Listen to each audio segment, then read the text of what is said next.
All right, today I have Chris Backe from Intro Games. He's a nomadic game designer traveling from country to country. You just sold your travel blog and now are focusing on game design. Is that correct? That is correct. How you doing, buddy? Good. How are you? Pretty good. A little sweaty. Just finished kind of running up the stairs had to get some printing done. And every game designer knows out there knows how it is to have a bit more printing to do. Some cards to change, things like that. Yeah, I'm constantly printing my. I need to get a new printer because a more efficient printer, but I know how it is. Um, so yeah, thanks for coming on. So you just sold your travel blog, right? And Yep, it was called One Weird Globe, and basically, just to give the background here, I left the States in 2008 to take a job teaching English as a second language to kids in Korea. I lived in Korea for 5 years, and while I was there, as if to appease my friends and family, I said, "Okay, I'll start a blog. I'll let you know what life in Korea is like, things like that." That was called Chris in South Korea way back in the day. I blogged about life in Korea, traveling around the country, sometimes the food, sometimes the people, but generally just about life as an expat living in Korea.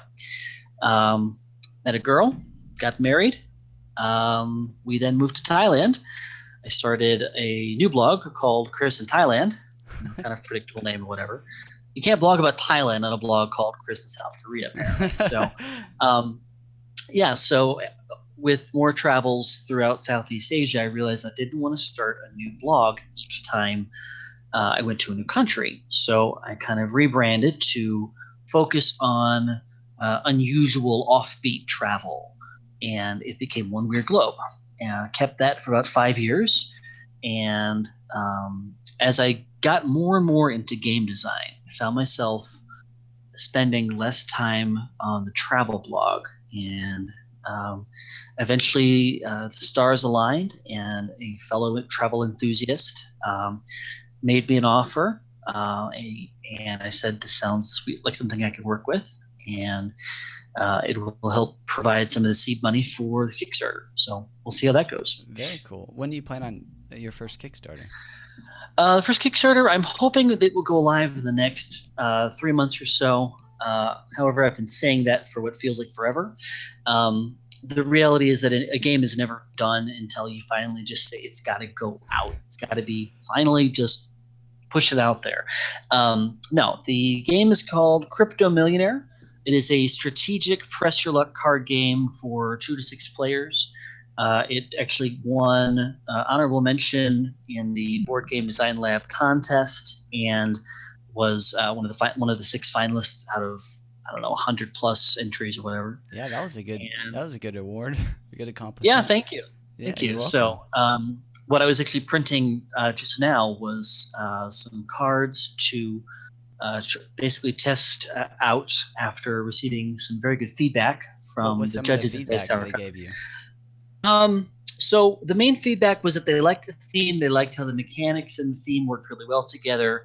There are a number of cards in the game that basically let you roll dice to score points. Just basically a fairly simple transaction relative to the rest of the game. In Crypto Millionaire, you're playing cards to acquire cryptocurrencies, and then you want to sell those at the right time to score more points. This subset of cards, about 10 cards in a 60 card deck, let you just roll some dice to mine that cryptocurrency Oh, and then directly score points.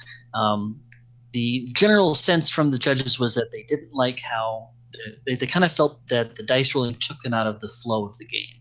So I have created some new cards and to replace those, and I'm going to play test probably those two versions of the game to see what people like better. very cool. And so, how much research did you do into cryptocurrencies? Because I mean, I know the concept of it, but did you get research much, or just kind of go with the basic concept? For the most part, well, I should actually back up here.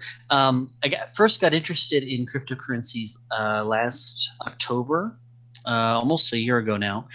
And basically, what happened was the whole world of cryptocurrency was beginning to take off. Bitcoin was beginning to rise in value. Ethereum was going everywhere.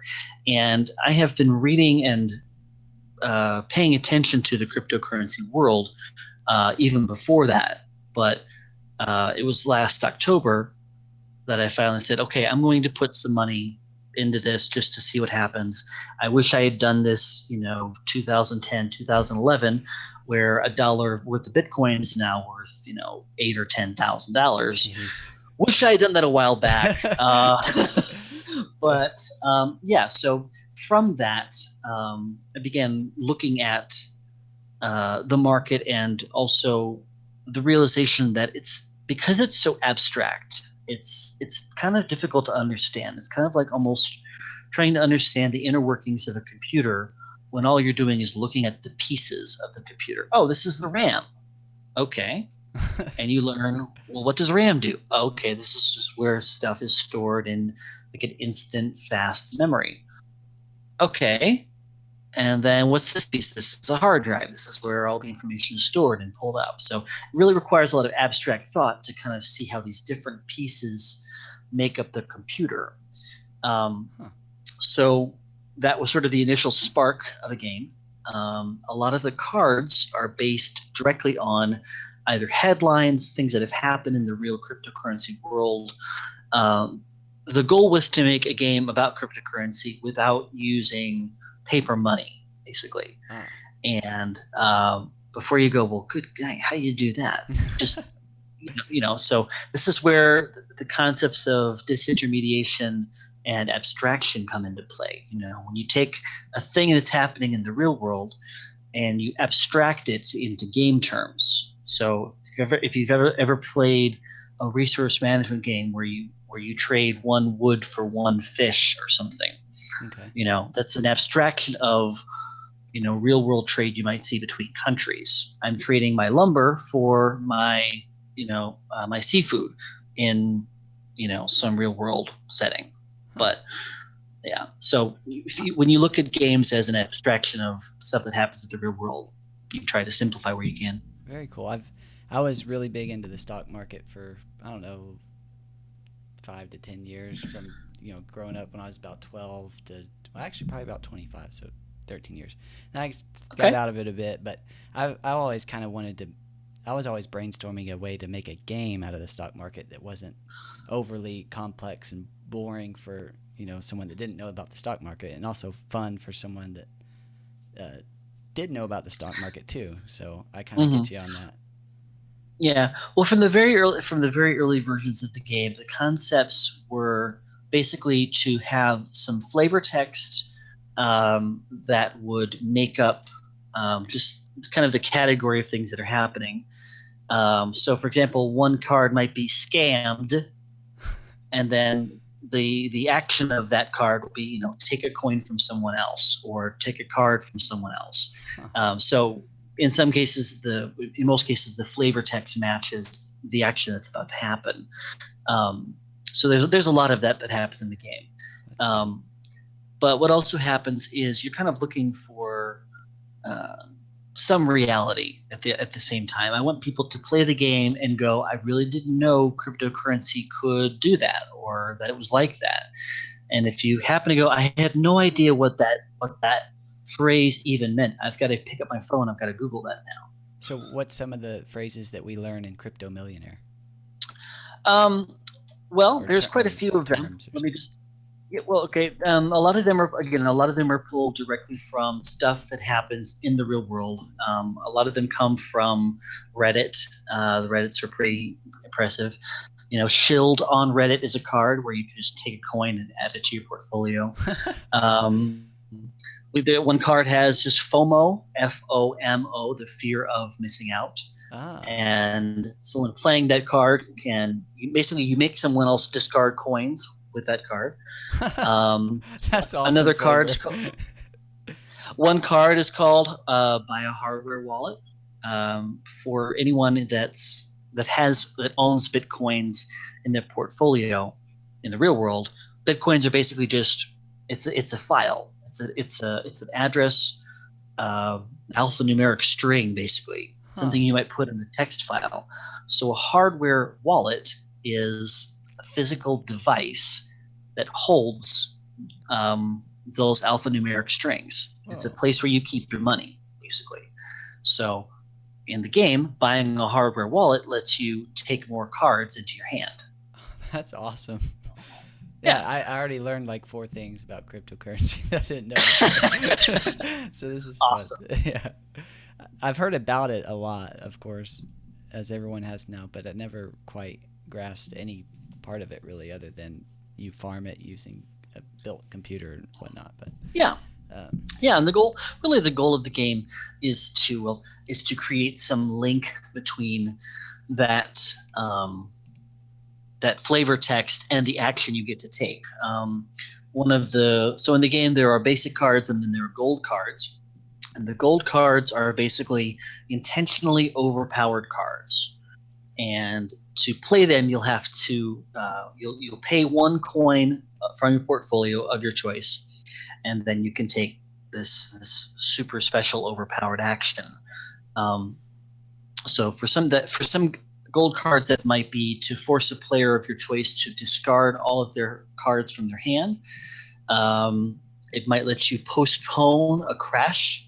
When a crash card normally comes out, anyone that has that coin has to discard that coin, and the value of that coin goes to the lowest possible value in the game.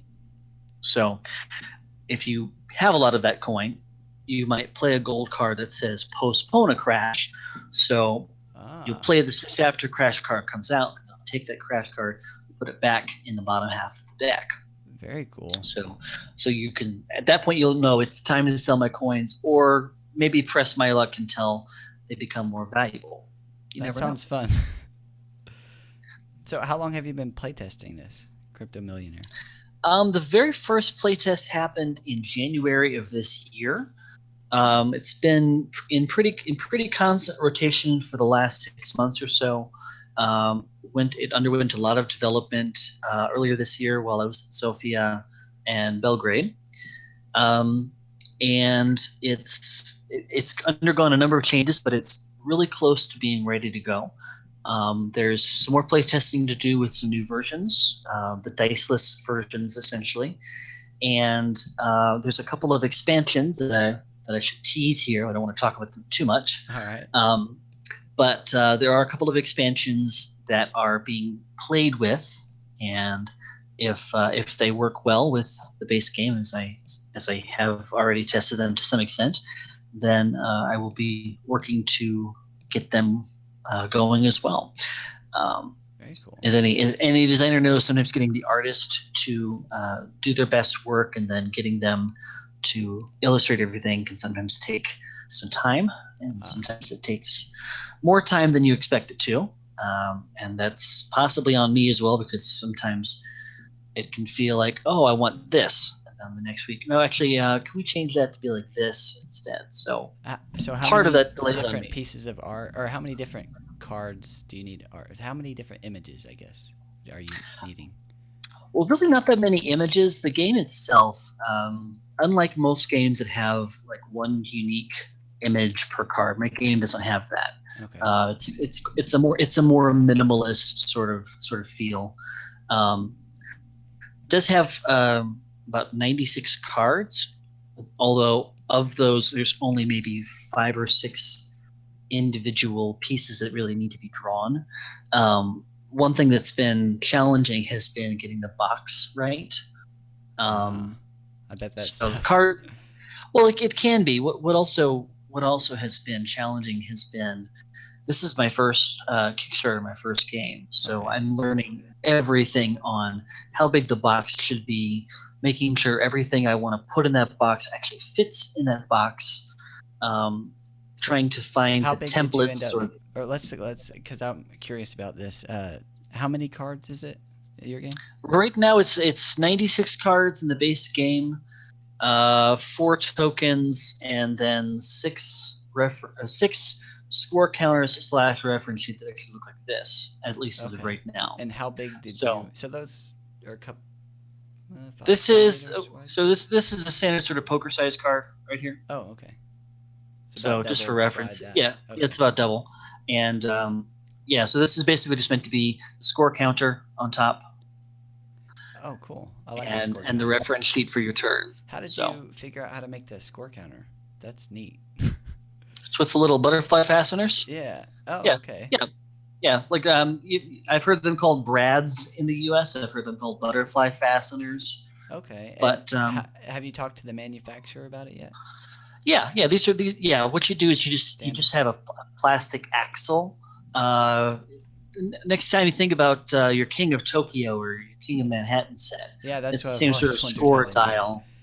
Yeah, so it's just a plastic axle that just connects the two pieces. You punch a hole, and you put the axle in through it. Interesting. Yeah, I've wondered that for, not kidding, probably 5 years now. I don't remember the first time I played King of Tokyo, but I was like, how is this? How do they make these? Is this standard? Is this special? You know? It's not incredibly uncommon, but it is. I guess some parts of it are kind of rare. I've tried out a few different scoring systems. Um, the first iteration that used scoring in the way that there is right now had two cards, and what had happened was you'd overlap like the tens card with the one card, and the way you overlap them would be your score. Ah, So you'd put like the 10 right next to the 3 or whatnot. Very much like Star Realms does. If you've yeah, ever I've played played that one. the paper card version of that.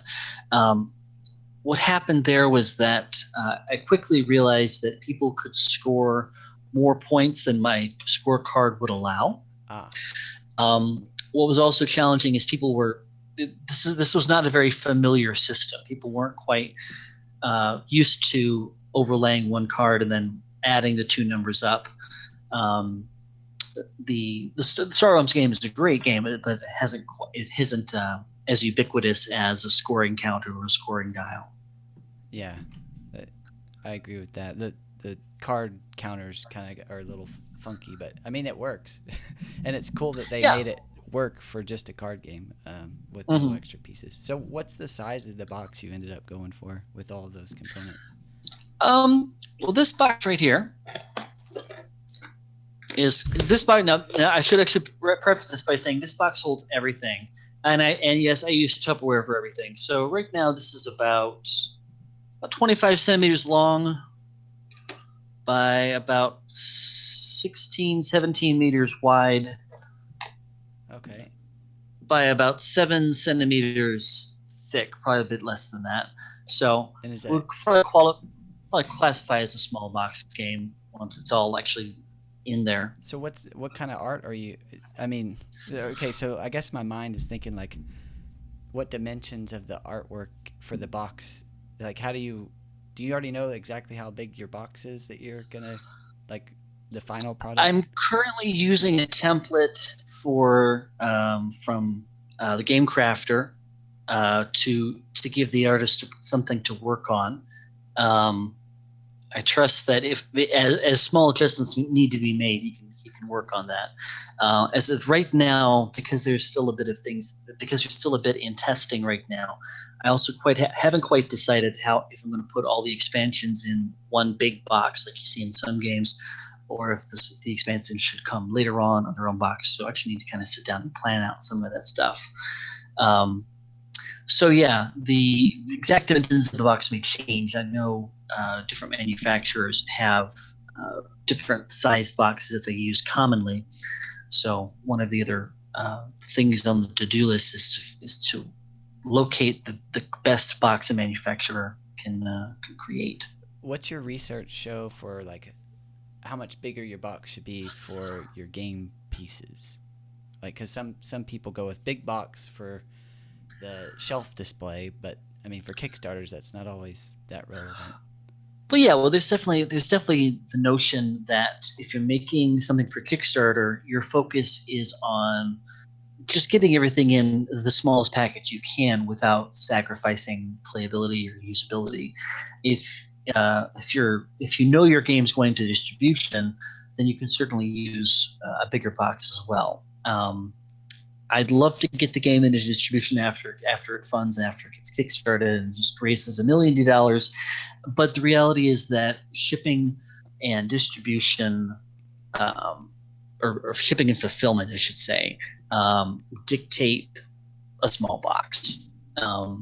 And when you look at shelf space, you also have to consider the kind of the reality is that too often even that big box will get turned 90 degrees so that all you see is this side that faces you. So at that point, the size of your box is almost less important. People come in looking and going, okay, what's this game? Oh, it's Crypto Millionaire. You almost pull it off like a book off of a shelf at that point. So then the size difference between the big box and the small box is this versus this. That makes sense. Yeah. Also, I'd love to think that the big name manufacturers will go with the bigger box because it will take up more shelf space, and that makes sense. But they're also passing that cost of that extra box onto the consumer. They're making all of those extra costs that come with having the big box, with making the big box, with shipping the big box. All of those costs are passed on to the consumer.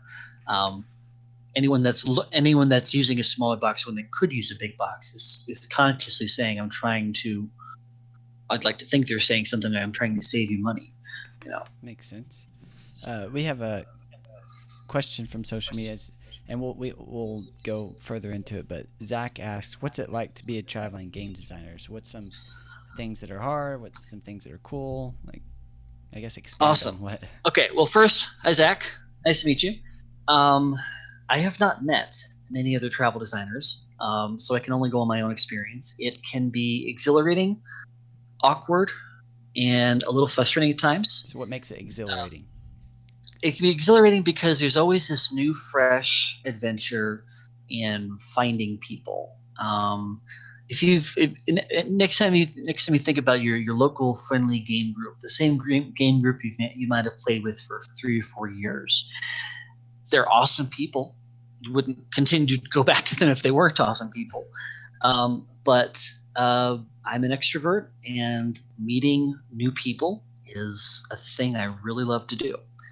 So every time we go to a new city or new country, there's always that exhilarating moment of finding a cool game store, heading in, seeing who's playing what, finding people that want to play something cool. Sometimes I'll sit down and play, the game they're about to play, or ask to join whatever they're going to play next. In other cases, there'll be a group sitting around a table, so I'll just ask them, hey, what are you guys about to play? And sometimes the answer is, oh, we don't know yet. Would you like to try something brand new you've never seen before? That sounds good. And at that point, yeah. And if they say yes, then I'll say, okay, well, we can ... And I'll give them a choice as to the theme. So, would you guys like to defuse a bomb or find a murderer? Or am I? Yeah. So I'll kind of I'll customize this question based on the games that I have. And just real quick, just for the audience, like you've made 8 to 10 prototypes. I didn't count them. But yeah, I have about 8 or 9 games in the prototype stage right now, with dozens of other games in Google Doc form. Cool. So that's what you're referring to when you're asking, do you want to defuse the bomb or learn about crypto? I don't know, whatever questions you got. Yes. Yeah. So basically, I'll have kind of in my head the mental inventory of the games that I brought with me. So my one main bag can hold 3 or 4, sometimes 5 games, depending on how big the boxes are, and I'll know how many players they all play. So I see the table that has 8 people, let's say, and I actually have 2 games that can handle 8 people. Nice. And so I'll ask them, hey, okay, so one game is called Defuse. It's a real-time bomb defusal game.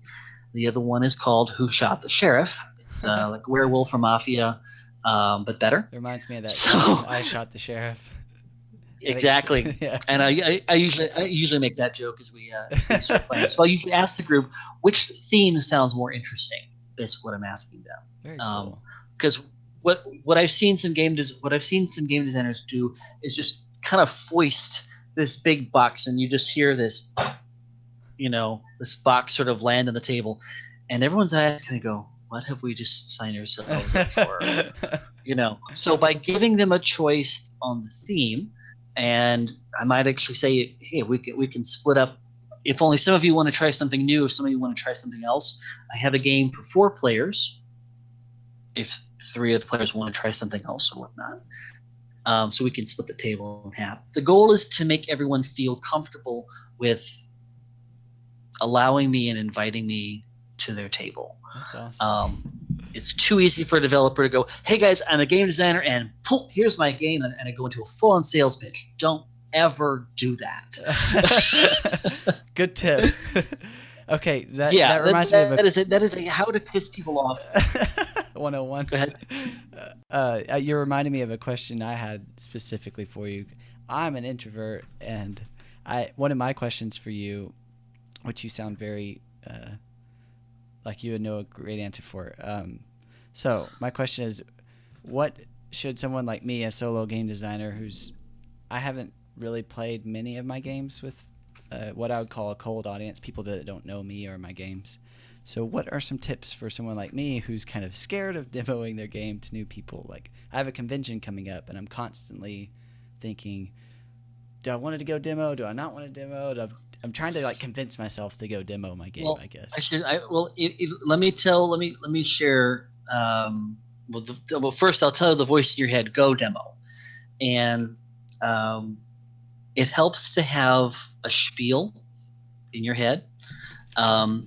It helps to have not a memorized rote speech, but a general, natural sounding flow of words that describes your game. And the person that best exemplifies this is Will Wheaton in almost every episode of Tabletop ever. Backe from the How to Play series does a wonderful job as well. But Will Wheaton in Tabletop is really the show that really fascinated me. So go back to any of their episodes. What he did was he explained the game, how to play it, how many players there were in the game.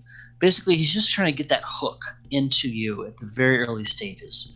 And then he uses his own sense of humor to explain how to play the game, to continue kind of digging that hook deeper in you.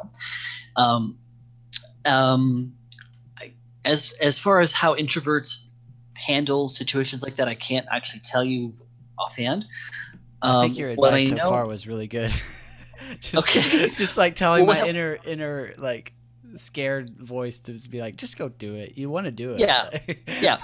Worst case scenario, they say no. That is the absolute worst case scenario. Cool. They say no. At which point you say, "Hey, no worries. What are you about to play? May I join you?" And so, so at that point, you're not weird guy foisting box of unknown stuff. You are fellow gamer joining other gamers to play a game, have some fun. Very good. And what will typically happen as we're playing? So let's say we're playing. Just to go back to King of Tokyo. We're playing King of Tokyo, and people either already know how to play, or someone's explaining the game, usually in the local language if they're not speaking English. And the conversation just naturally happens. Where are you from? What do you do? What do you like to do? What do you want to be if you grow up? You start with that natural flowing conversation. It helps to have a few unusual questions, maybe questions people don't normally ask people. Like I do ask people, what do you want to be if you grow up? Yeah, icebreakers. They don't necessarily need to be game related. They can be, hey, what's your favorite game you've played recently? Okay, well, that's awesome. What did you like about that? Was it the mechanic? Was it the theme? And sometimes, I want to emphasize, sometimes that can lead back into a conversation about your own game. Oh, you like Werewolf? Awesome. What did you like about Werewolf? Okay, that it's a party game that you can play with a group of friends. You know what? If we have time after we finish this, I have a game called Who Shot the Sheriff. It's kind of like Werewolf, except it has no player elimination and there's no moderator. No one needs to close their eyes. So if we have time and if the group wants to play, then maybe we'll bring it out. Yeah, you definitely sound very practiced at this. What's that? I said you definitely sound very practiced at this. I can tell. Some good advice. It is a practice thing. But what also happens? So my wife and I, we've been traveling through Eastern Europe for the past year and a half. Not everyone speaks English, so what can sometimes happen is the reality is I'm the only foreigner there, which can make you kind of cool and exotic and stuff. Adding to that is the fact that you're also a game designer. You're doing something that's different from the crowd. You're not an office drone. You're not in sales or accounting or whatever other BS jobs there are. You're doing something different. And people naturally are inclined to be interested in what's different. Sometimes it's because they want to be a game designer themselves, in which case that's awesome. What kind of game ideas have you had? And you can choose to create that conversation as you go. One guy who I knew in Belgrade, I sometimes lovingly refer to him as intern. He wanted to make a game. We talked about it a lot. We went out to dinner a couple of times, had some coffee. We talked about it some more, and I'm sharing what I have learned about game design, about the world of making games and stuff. It's not much, but it's more than he knew. So I'm sometimes reminded you don't necessarily have to be an expert at everything in order to teach something. I may be here, but if you're here, there's still something you can learn, right? That makes sense. And if I'm here and you're here, or even like here, you still know something I don't, so I can still move up to your level. So, you take that as an opportunity to learn where you can, and an opportunity to teach where you can. Very nice. That's another. Just all that you just said gives me more motivation to test my game at this convention. That I want to test, and then I keep now it's time to test. Okay. So for the benefit of your audience, what convention are you planning on attending? It's called Austin Board Game Bash, and I went last Oh, year. nice. Yeah, I went last year as an attendee. Well, I'm going this year as an attendee as well, but it's a kind of a small, medium convention. I would say like a couple hundred people, so it's not tiny, and it's not huge. But last year, me and my family and friend, we went and played games and demoed one of my friend's games that he was playtesting, and there's plenty of tables back last year, and so I'm thinking if there's some time, maybe I'll pull out my prototype and set up, or maybe do what you said and get into a group that looks like they might be interested in my type of game, and then work it into the conversation. Yeah, and so something else I remember hearing. I think it was one of the Dice Tower regulars. I don't remember if it was Tom or Sam or one of the other people on the Dice Tower show, but they did mention how just going to like the free play, the free space area at a larger convention, like the Dice Tower Con was a huge one. But going to those free play areas is a great place to play test your games because there's hundreds of people in an area specifically proactively wanting to play games. Cool. So maybe another reason for me to do it. Yeah. No. Maybe Austin Board Game Bash won't necessarily have just the huge area of just endless tables and chairs, but there's bound to be some people around that are looking to do something. I've actually thought about getting some stickers or a shirt made up with something kind of cool and cheesy like "Wanna Play" on it, or That's a good idea. starting a game of dot dot dot, name of my game or whatever. Cool. Kind of like those little flags they put, like looking for players, but a shirt. Yeah, That's nice. you've seen those. I've actually seen one display, and it kind of looked like a director's board, almost like, okay, we're gonna scene one, take one, and action. This little flag right here is the flag like you put up like to say we need players. Oh, cool. And the front of the thing would show the name of the game, the name of your company, something big and bold like players wanted, something like that. And the idea of it is just to attract some attention in an in just an unspoken way of showing, hey, this is the chance to play. And cool. Bonus points if like the box of your game is right next to it, so people can see what they're about to play. Bonus points if that A4, A5 size screen has the number of players you need, the age, the amount of time it takes, maybe a graphic, just something that gives people enough information to make a decision. The things that you put on a sell sheet, basically. Exactly. Cool. Yeah, well, things you put on a sell sheet, but as little text as you can get away with. You're not going into the whole story about why you're terraforming Mars. You would say terraforming Mars, 1 to however many players, 2-hour game. If your game's a 10-minute like game, what you would see on the side of a box, like the 3 labels. And the goal here, like if I were to do this at a convention like Austin Board Game Bash, I would set up the sign in such a way that people would see it as they're passing by. Maybe they're in that free play area, or maybe it's at a booth if you decide to get a booth. The gist is that people don't necessarily want to ask a lot of questions before they start playing, and you might not want to repeat the same spiel 500 times. Yeah. So basically, what would anyone want to know about the game? Put that on there. Help me, help them. Yeah, that makes sense. Cool. I'm gonna flip it back to traveling game designer. You also said that it can be awkward, and I'm wanting to hear some stories about that. So one issue is often a language barrier. Now here in Eastern Europe, a fair number of people speak English. The English level will vary by country and by city, and even specific parts of the city. Bucharest had a lot of excellent English speakers.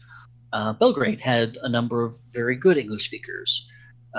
Budapest, not as many. So the reality is that you're going up to a person who you don't know that may or may not speak English well. So that has directly influenced my development of my game. Because what it's done is it's forced games to be simpler, using more icons wherever possible. This is actually a good design tip. Anytime you're looking at having lots of text, look at a way to iconify the text. So instead of saying exchange 2 wood for 1 sheep or whatever, you just have the picture of the 2 wood, arrow, 1 sheep. Dominion has done this. Settlers does it masterfully. A lot of games iconify the action you're about to take. So, I might even choose which game I'll break out or offer to show people based on their English level. Diffuse is a very simple to teach game. There's literally 1 word of text on each card, because the rest of the card is just the icons and numbers. And as long as they can match icons and know what numbers are, they can play. But yeah, so there is that awkwardness, especially when it seems like there's a big clique happening or a lot of people that know each other really well, and then I'm the outsider. So so there's that. What do you do in those situations, or what have you found that's helpful? Okay, well, one thing that I should start with here: Americans are, by definition, extremely friendly. We are extremely gregarious, and those are 2 things that have to be. Just take that dial that's on 8 or 9 right now and dial it way back to like a 3 or a 4. So just that's as an American in a foreign country. If you're American in the U.S., then all bets are off. But as the outsider, I will usually approach a table that either looks friendly, there's an open seat, they're playing a game I recognize and know, or a game that's at the same difficulty level, a similar theme, similar mechanics. If they're playing Coup or the Resistance, they will love Who Shot the Sheriff, because it's the same sort of social deception, social deduction sort of thing. So I'll pay attention to that table, and I'll, again, like I said before, I'll try to join them to play, with or without, pitching my own game. So in other cases, the organizers of an event can be really helpful. I think it was Sophia. Sophia had like a Tuesday night board game, like international board game night at one of the clubs in Sofia. So I talked to the organizer, I got to know them, and I basically told them, yeah, I'm here to play some games. I'm here to play test my games. And most of my games are very fast. They're very easy to learn. So if you get someone that's kind of new and on their own that just wants to kind of watch and play something, send them my way. We can always take another player. Very cool. That's actually a really good tip of advice for me. Like I've talked to the organizer of the board game bash last year and at another event this year, and he seems really nice. So that would be a good thing. Like, hey, if you know of anyone that's kind of wanting to get their feet wet, like, you can send them to my group and we can play something with them or show them my And what also happens, there's a really neat benefit for it with you. One of the games that I've made is called Taco. It's kind of like Sushi Go, but with tacos. And what would happen is I would usually start the game early in the night, and we'd start with 3 or 4 players, pretty much the lowest play count that game gets. And then as new people showed up, oh, hey, you want to play? Go on in.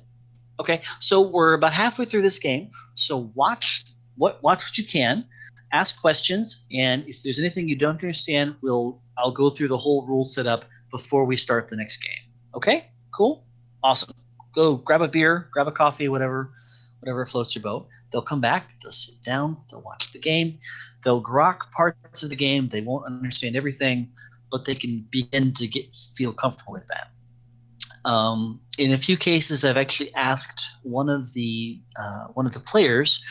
Sometimes there's a language barrier, and so I'll ask him, "Hey, can you explain how to play this game in Serbian or Slovenian?" Oh, cool. I explained it to you in English. Now, sometimes I'll just put it to them. Okay, this is a test. Let's see how well you understood the game.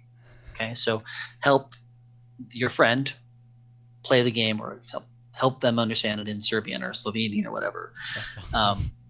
Yeah. So what'll happen is I'll have no idea if what he's saying is correct. But in 2 or 3 minutes, they will have kind of said enough about the rules. I'll usually try to show them the cards or feed them the cards or the dice or whatever the parts of the game are, so that they can show it to the new person. And go from there. If they don't get something, then I can try to explain it again, or ask him if you explain this part here or this part about that. So, nice. Yeah. So basically, you're overcoming language barriers. You're introducing people in ways that they're kind of comfortable with. Sort of the overly gregarious, overly friendly American it's not always welcomed. It's not always received correctly, I guess is the better way to put it. So that's good to know. You dial that back a little bit, and you end up getting to know them as a person, and then as a gamer, and then in some countries it can even go into, well, how can we help each other, sort of networking. So is this the same? You said you're going to Essen, which is the big convention in that is the convention to end all conventions in Germany. Yes. Cool. That'll be late October. Is it pretty much the same way there, or is it pretty much gregarious American is not as welcome, or is it a bit more open? Essen is a place to learn about games. It's a place to play games. It's a place to test out, see what's coming. It's not really a place that I would do a lot of play testing. And part of that is that Essen it's the biggest convention of its kind in the world. Wow. Like you talk about 300 people at the Austin Board Game Bash, you'll probably find 100 times that in one hall, or maybe less. But it feels like a ton. It's just a ton of people, a ton of stuff to see. Have you been to Gen Con? No, I would love to go. I was going to but ask it's how in it the US. compared to that. I actually can't. I can't make a fair comparison. I haven't gone.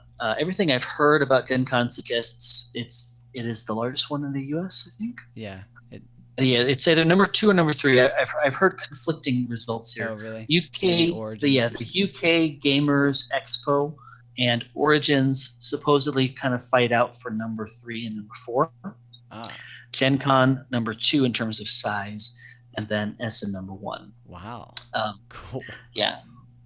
Yeah. So, at this point, I have no plans to return to the U.S. So, whenever we do return to North America, then of course I'll be doing some of the proto spiels and the Gen Cons and Origins and stuff like that. But flights are expensive, man. Yeah. I mean, even just flying in the U.S. is expensive enough. The last topic I wanted to discuss before you have to go is making a website for like a solo game designer like myself and yourself. So you help people make websites for their company. I do. Themselves. I do.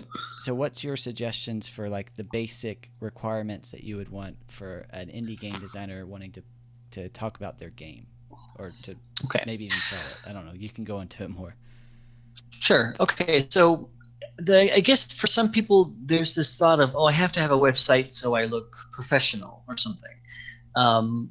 That's true. There are a lot of different ways to make a website.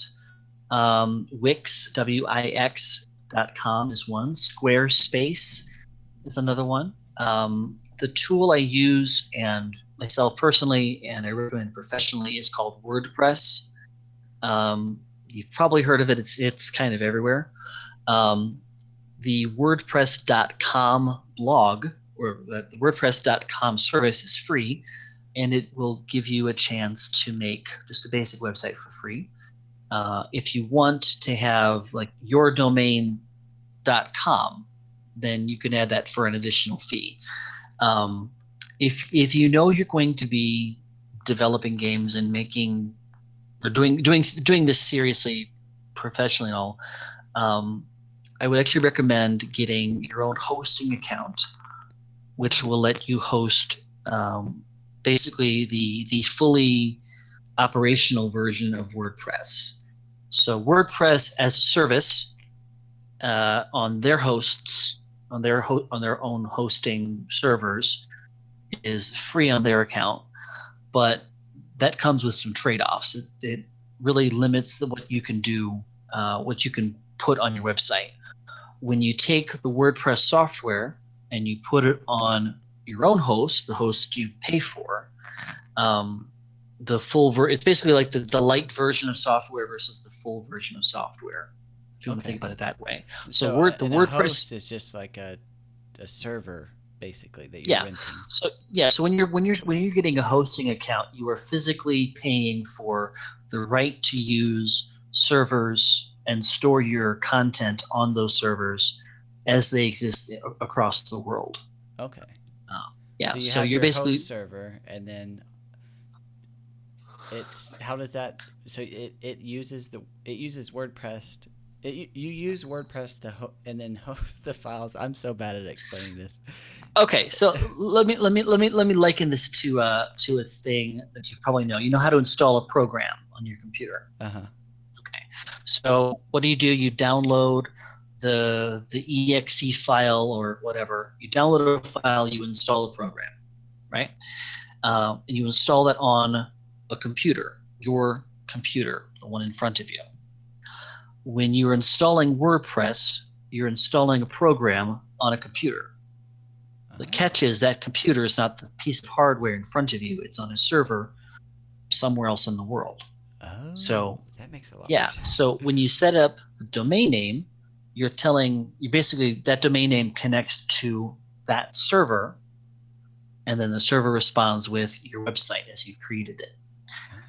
Okay. So if you want to think of WordPress as a program you put on the server whose space you have purchased. Okay. And then just like I put Microsoft Office, a program, on a computer, on a computer I control.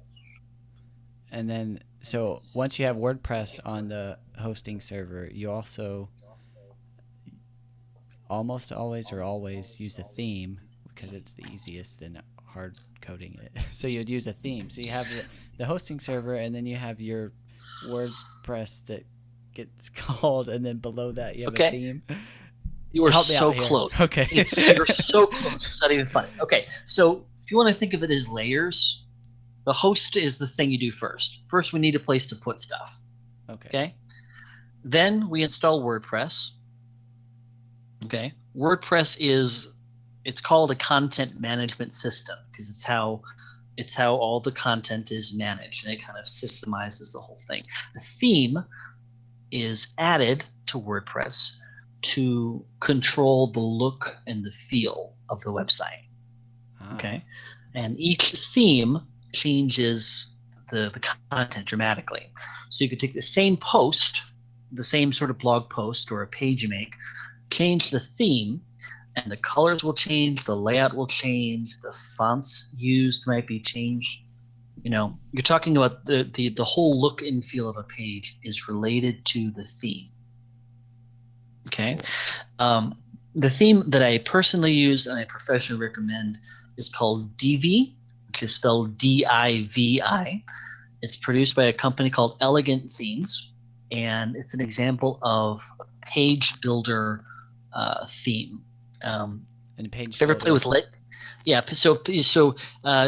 you play with Legos as a child or building blocks.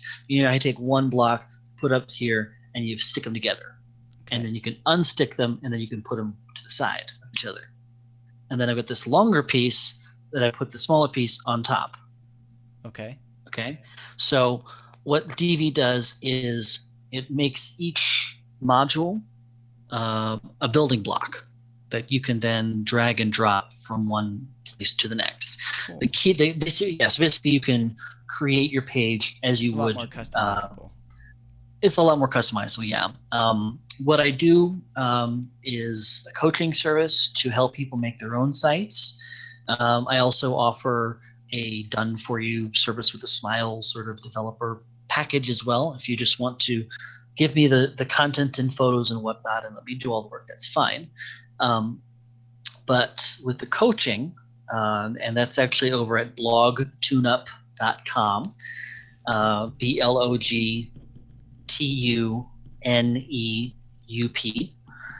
blogtuneup.com. That's basically a coaching service where you're the one pushing the buttons, you're the one that's in control. I'm just telling you, okay, so go here, click this, do that. Here's why we're doing this. Here's why we're doing this as step one, then this is step two. Here's the internal logic behind what it's doing.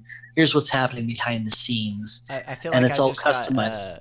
Basically a version of that when you're like, you're close. This is how it's actually. Just about, yeah. That's pretty cool. I might actually hire you for some of that for my own stuff because sometimes I get pretty confused. That's awesome. And so for an indie game designer, like from the front end, so the part that the user sees, what kind of things would you suggest? Like for your game website, intro games, you have like the about section. That's an important one. You also have a section that's your games, the prototypes you're making, and do you have a contact? I can't remember the other things that you have. Yeah, there's a contact page. Basically, as it is right now, each game gets its own page, and this is a chance to send people to a specific place based on what they're interested in. Oh, you want to learn about Crypto Millionaire? Awesome. I'll send you to that specific page, and the page will have a couple of pictures. It'll have a brief description of the game. It'll show you how long it takes to play, if it's for teens or kids or whatever, and the components and so on and so forth. So the goal is to give you some information about the game. Now, I do kind of differ from the average person here. A lot of strike that. Some publishers are very careful not to reveal too much about their games beforehand. I kind of say pshaw to that. I would rather, because if I reveal 6 months, if you looked at my website 6 months ago and you saw, oh, he's making a game about cryptocurrency, okay, I'm going to copy that. A bigger publisher may not want to take that chance that someone will copy it. The reality is that there's very few copyright, patent, trademark type protections for board games in the first place. So secrecy is sometimes the name of the game. I would rather have someone copy an idea than be lost in oblivion. That's a good quote. There you go. Sure. So, I would also rather have something that someone can go to. So right now, the Crypto Millionaire page is live. And at the bottom of the page, there's a call to action box that says, this game's not out yet, but you can get an email when it is. So I'm building my email list. Cool. Okay. And what do you recommend for building your email list? What do you use? I currently have MailMunch as the email box creator provider as a plugin. MailChimp is also a viable option for many because it's free to start. That's the one I use. Is MailChimp. Okay. Yeah. Most everyone else starts out with requiring a monthly fee, which is not my cup of tea. So. Yeah. So MailMunch is also free, you said? Yes. Cool. The main reason I'm using it is because it makes prettier boxes. But you can, if you know how to tweak stuff, you can also do some customization with the MailChimp plugin as well. Cool. One of the big things I learned making my site was to not try to be too fancy and try to, get some feature that's like perfect, or I don't know, like a lot of times just getting it looking decent is enough, Yeah. I spent too much time trying to get something exact when I, could have just done something different. Well, there's also the notion that, especially early on, when there isn't really a lot to show, there's sort of this notion of, well, what do I say? What do I put online to promote myself? And the thing I would say to that is anything that helps people learn about, remember your game, or anything that gives them a reason to come back. Cool. So the email box gives them the chance to learn more. If they want to get an email when the game goes live, that's what that box is there for. If they've play tested a game and they want to tell their friends about it, hey, you got to check out this game I just played. It's not out yet, but here's where you can learn more. So basically that kind of basic info of your game would be good for a page on your website about your game. Maybe even like how to play video if your game's pretty set, if you're getting close to publishing. Yeah, it can. Really, just anything that kind of gives people a sense of how to play. You might consider making a video. You might have some pictures. The catch here is that you're going to update a game pretty frequently, especially while it's in playtesting and while it's being developed. So you kind of run the risk of having out-of-date stuff on your website. That's true. I would definitely. That's me as well. Like right now, I'm looking at my page and going, okay, there's a few things that are now out of date. So that isn't necessarily a bad thing. And frankly, I'm not worried about changing every little detail every time I change something on the website, because it's a full-time job in itself, man. Yeah. So every few months, though, it's a good idea to go back and check to see what's changed. Have you made a lot of changes to this game? Does it look dramatically different? If you have rethemed a game, You know, yeah, that would be does good to that? update. Yeah. So if it's gone from a roll and write sort of game to a 4X game, you know, you want people to still have a general understanding of what the game's about. You know, Cool. and part of that is to prevent that shock when the time comes that they get an email about it. Wait, that's not the game I signed up to learn more about. What's this guy doing? What's this guy doing? Sending me emails about some game I've never heard of. Yeah, unsubscribe. Yeah. So, yeah, cool. That yeah. makes So, sense. keeping things at least somewhat up to date is important. At the same time, I would, if I were to go back and do it all over again, I might not put out as much information about my games, if only to keep some parts of it behind the curtain or to keep some parts of it a surprise. That's going to vary based on your level of comfort. Some people are more comfortable openly talking about their games and openly sharing stuff about their games. Some people aren't. Some people, you know, keep their cards close to their chest, and that's fine. You know, some people just have the basic bare bones website, but their real focus is on their Facebook group or their Twitter. Okay, so use your website. Yeah, so use your website as a place to kind of funnel people back into that conversation, if for no other reason to put them where the conversation is. Very cool. That's a good way to think about it. Because at first, when I made my site, my brain was like, oh, it's all about the site, and the social media accounts are kind of just to funnel to the site. And then I realized it's kind of the opposite. The site is almost, or at least how I use it now, the site's almost like a hub, but I guess it's still kind of how I use it. I don't know. I still try to get people to my site, but I'm not as worried about that as more as interacting on the different platforms with people. Yeah, well, then this is another sort of issue. People can feel like they have to be everywhere at all times. I've they definitely don't felt that you way. know I've heard that a lot of people, a lot of developers and designers are primarily on Twitter. Okay. I go on Twitter once in a while, but I don't necessarily have lots of long conversations there. I'm subscribed to some of the board game subreddits on Reddit, but I don't necessarily spend a ton of time there. So where's your time spent? Facebook and almost entirely Facebook. That's kind of my main one. And part of what happens is it's pretty easy to either ask a question, get a good answer, or be able to answer questions, and that can be said for any platform. It's just where you feel most comfortable, where you connect the best. If at any time I said, I really should spend some more time on Reddit because our tabletop game design is just really cool, or I really want to see that sub grow in some way.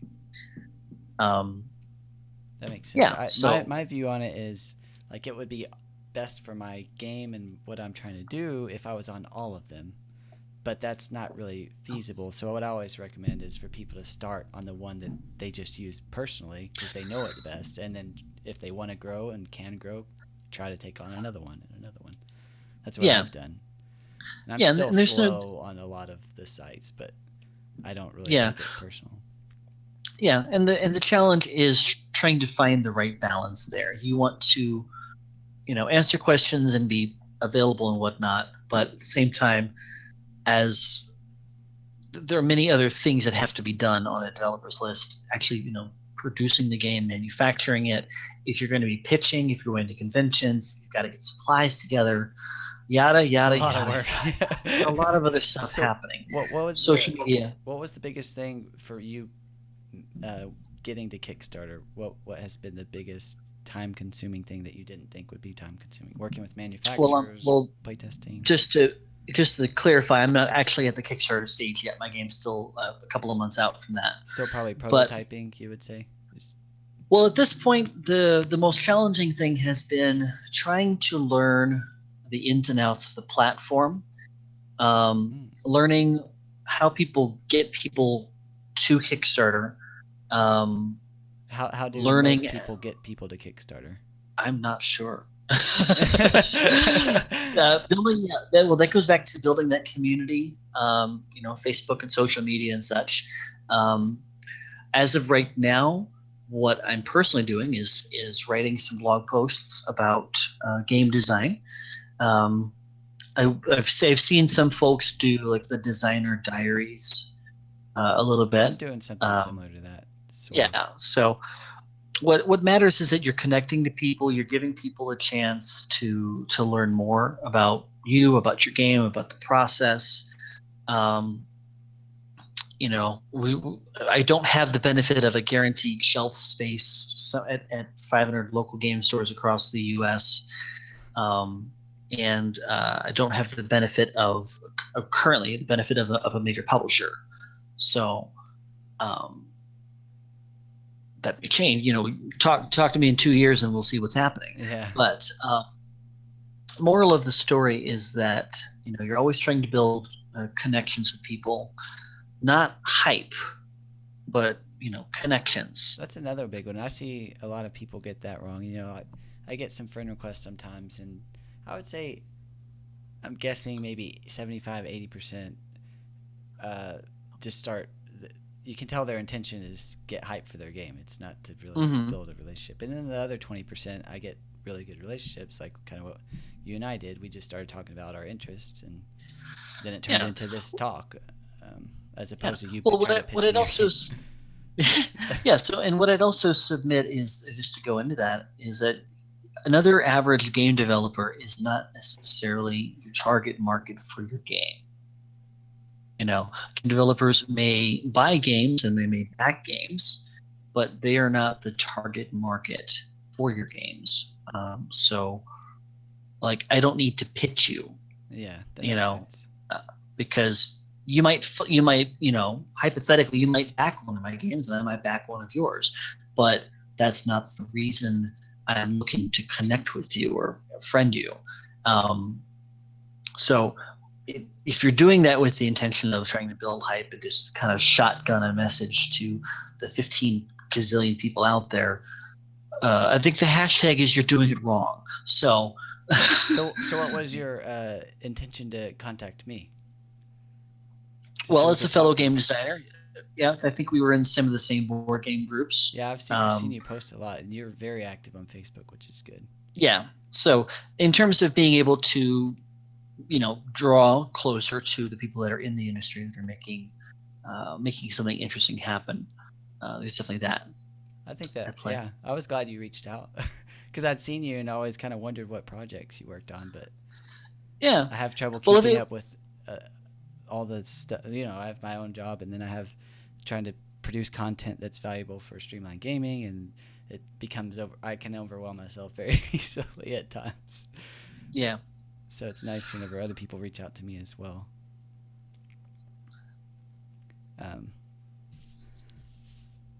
didn't have the best topic, I think, for this talk, so I didn't get as many social media questions as normal, but just hearing about you a traveling game designer, what it takes to do that, because it's a lot different with the language barriers and all that. That was helpful. And then getting my courage up to demo my game at the convention, Austin Board Game Bash. That was really good. And then, of course, talking about the websites, which is, I think, one of the probably scarier things for a game designer who hasn't ever tried to make one. It can be a little overwhelming. So yeah, and it's definitely a specialized skill. Much as you might hire an artist to make your cards or your box or whatever, don't hesitate to hire a web designer to make your site for you. How much do you charge to make? You said you had a it's ready website kind of deal. How much does that usually cost ish? Okay, well, the packages will run anywhere between 300 and 500, depending on how many bells and whistles you want to add. They can cost a little bit more if you have a ton of stuff you want to add, or if you're asking me to source some content or images for you. The more of it you're providing for yourself, the less time it takes me to put all the pieces together. But as for the coaching services, that's currently 60 US an hour. And that's basically just, we'll jump on Skype or Google Hangouts. We'll go over what you want to do, why those things are on your list. I'll make some recommendations. Something like, okay, so instead of doing X, Y, and Z, let's try A, B, and C. And the reason for that is that. So these services, as someone that had to struggle my way through it over a year or two of my life, these do sound very appealing to me. And even now, like having set one up, I would still probably want someone's help like you, Chris. And so if you are at that point, for the indie game designers out there, if you are at that point where you're wanting to kickstart a game and you're wanting to make it more of a business and not just a hobby, hiring someone like Chris, I would say, was very much worth the money spent to save the time that you would waste or spend learning how to make a simple site even. Yeah, and just to put the plug out there, the blog, the website for that is blogtuneup.com, blog, just like blog. I'll link it as well, blog TuneUp. Awesome. Yeah, and tune up like you used to tune up a car. Cool. That's very good. Well, it's been really fun. I've learned a lot, and now I have yet another voice in my head trying to get out the bad voice in my head and say like, oh, it's gonna not be fun demoing your game. So thank you for that. Well, you're welcome. And just as a voice that might hopefully stay in your head, you're there to have fun. You're there to show people a good time. That's a the good way people to go that are there are going there proactively to have a good time. This is not the sort of crowd that should be difficult to impress. This is not the crowd that goes and pays $50 to sit up in front of a stand-up comedian and they just kind of sit back as if to say, "Okay, make me laugh." That's not the kind of crowd you're going to get at a conference like that. Now, you might find some hard sells. You might find some folks that are like, "Okay, just come on, let's just get to the point." And you're going to have people that are like, "Okay, not my cup of tea, thanks anyway." That makes sense. And that's going to happen because not everyone's going to like the type of game I made. All right, so realistic expectations are very good. Yeah, and if nothing else, like this would be a good question. Like you want to know the questions people are going to ask you, like, is this available for sale now? Do you have copies to sell? You'll know that based on what you brought with you in the car or whatever. Cool. The people will ask you, when's this coming to Kickstarter? I have no idea. And if nothing, So those would be good. You could think about the questions you ask when you go to a game con, and you can begin thinking about the best way to answer those. So right now, okay, I don't have a Kickstarter set up yet. I'm still working on getting the game right. However, if you'd like to get an email when it goes to Kickstarter, here's the pen and paper, here's the tablet, whatever tech you want to use to set that up. Cool. So have a response for stuff. Can I give you my pitch, my 30-second pitch real quick? And you can... Sure, go ahead. All right, here we go. All right. Would you like to play a 2-player asymmetrical tower defense game based off the stories that my grandma used to tell us as kids? It's kind of like for people that like Magic the Gathering or other trading card games. Would you be interested in something like that? Wasn't the best pitch I've given, but that's the gist of it. Okay, so I didn't say number. Well, I said number of players. I didn't say age or time, which you suggested, which would have been good. Go ahead. Sorry. Yeah. Okay. Well, I might even cut out the "would you like" part. I might even suggest, I've definitely. Part of the reason I go back to the Will Wheaton style, for want of a better term, is that he puts you in the middle of the story. Okay? So now that I've heard your pitch, let me pitch you back. All right. This will be fun. So this game is called Who Shot the Sheriff? It's for 6 to 20 players. This is for teens and up. It takes about 15 to 20 minutes a round. And in the story of the game, someone shot the sheriff, but they didn't shoot the deputy. Pause for laughter. Yeah. Together with an accomplice or three, the murderer got away, left no evidence behind. The judge has decided to convene a jury. The murderer and the accomplices are on that jury to point the finger at someone else. So every game, players draw a new role. There's a deputy, there's the judge, there's a witness, there's the accomplice, there's even the murderer, or maybe some other quirky character that sits in the jury. So your win condition is basically find the murderer or help them get away. And your roll card will tell you how to do that. Very cool. That did get me into your story. All right, I'll try again and try to get you into the story more. All right, yeah, go ahead. And then, okay. Oh, yeah, I almost started my pitch with would you like. Okay, let's try not to say that. Wait, so what do I say? Would you like? Well, okay, so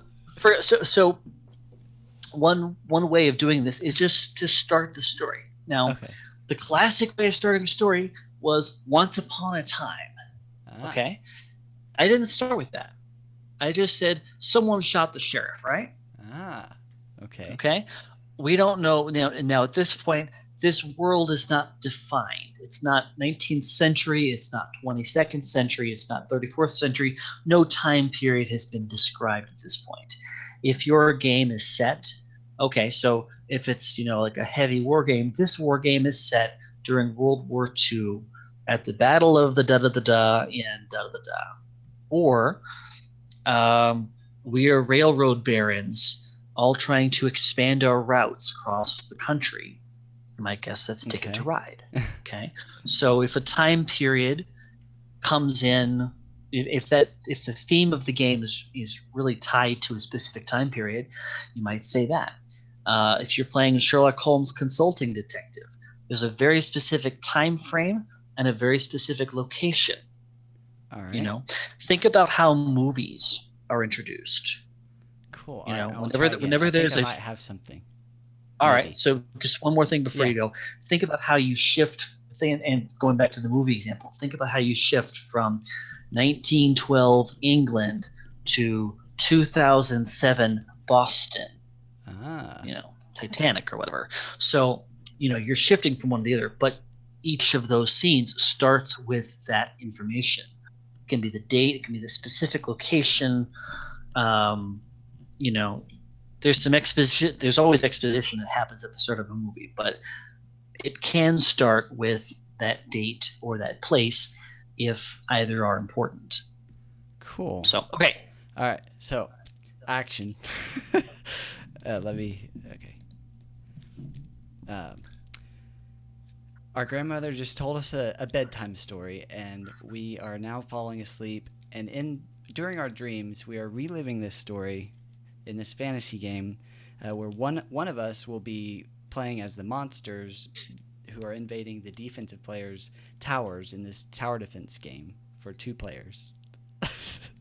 I don't really have much more past that, but I kind of try to get more into the story of it's monsters versus defense, grandma's stories, dream world, fantasy. Okay, so you're thinking of who is the opposing force? So it's monsters versus the kids and Meemaw, the grandchildren and Meemaw. Okay, so monsters versus us, right? Yeah.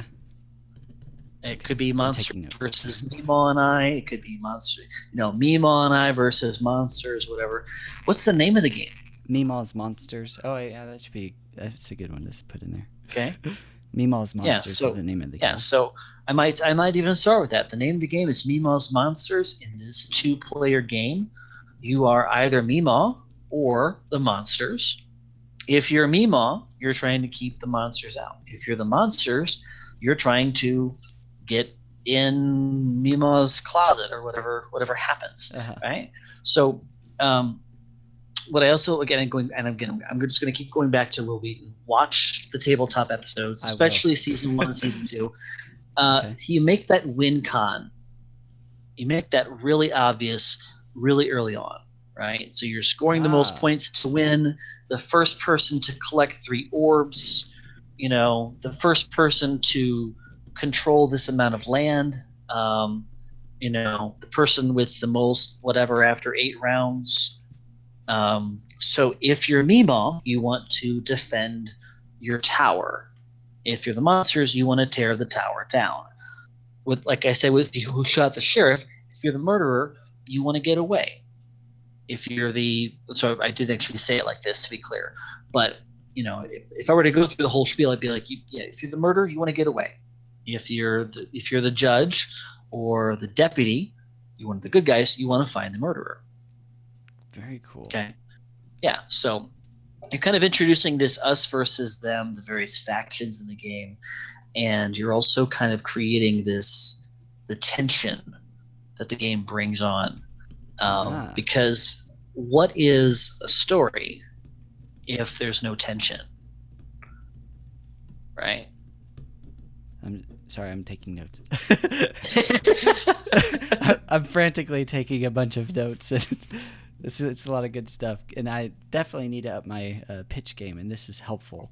And I will go watch those episodes, because telling a story, I mean, it's ironic. My game is based off the stories my grandmother told me, so I definitely need to up my story game. Well, if there's one other thing I want to encourage you to do, the general overall vibe I got from last year, 2017, as I was kind of learning about the industry, the general overall vibe, if I had to break it down into one word, it would be brevity.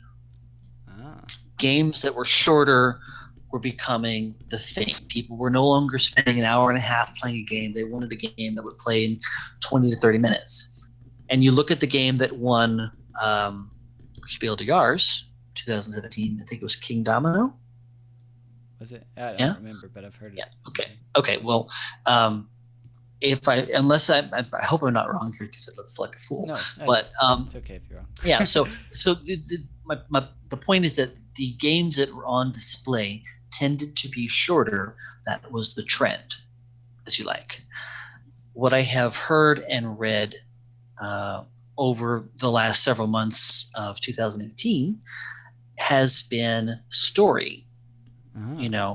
People are looking at the story of the game. Why are they doing this? What is happening? It's not just a meeple on a board. That's a person with needs or something. I don't remember which King Domino. Was that a really short game? I'm assuming. Do you remember how long? I think it was about a 20-30 minute game. 20-30 minutes. It's pretty short, don't hold me to that. It's been a while. That's okay. But I was just trying to get an idea. So I don't remember which podcast it was, but it basically said something along the lines of, if Stories of Catan were to come out today on Kickstarter, it might not get funded.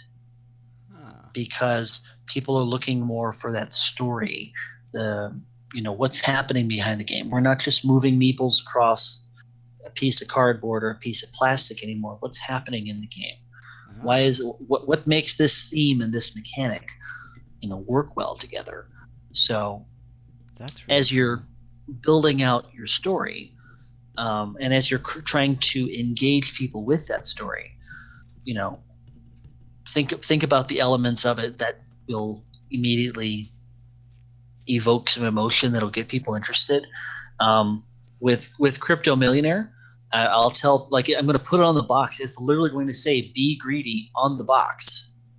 I am directly appealing to a sin, an emotion, if you like. But so when you learn about the game, and you learn this is a strategic press your luck game where you're trying to time the market, and everyone thinks that's a skillful sort of thing, and it is, with some luck involved. But one good move can send you right to the lead.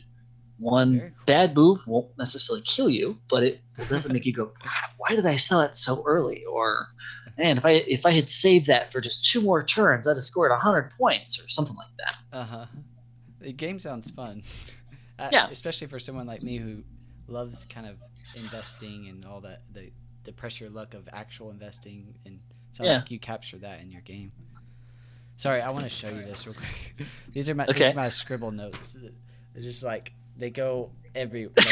Some of them start here, and I'm running out of room, so they're just everywhere. But I'm like, there's so many good notes.